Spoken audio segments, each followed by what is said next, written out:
Ako po si Darmeline, operator ng Honda TTF-30C Microsoft Town Tacloban. Nagamit ito ng 5 araw na may total of 6 meters. Ito po ang kanyang printer head.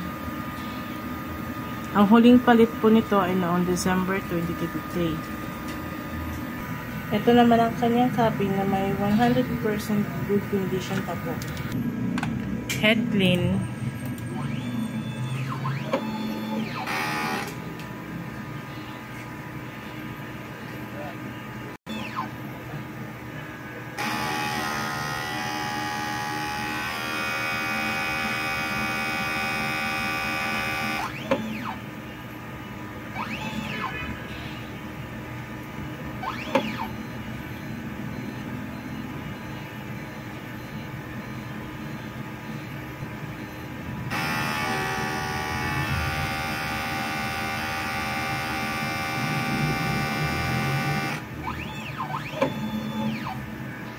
Punasan ang wiper after ng head clean para naman sa nozzle test.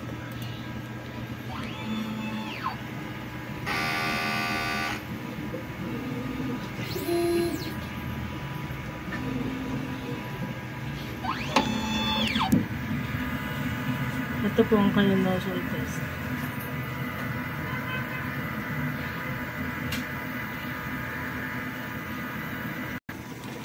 Ang e-system po namin ay tama lamang ang level.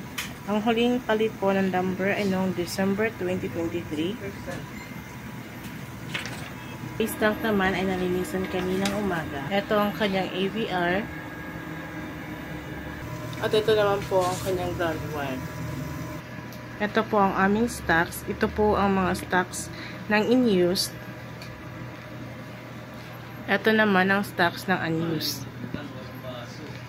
Naririto naman ang TTF powder at naroon naman po ang aming TTF film.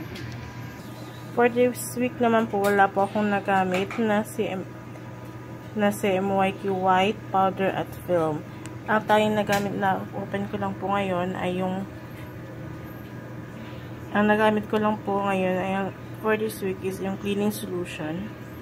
Naririto naman po ang output ng daily chiclet. Ang aming daily output, ang daily maintenance checklist. Maraming salamat po.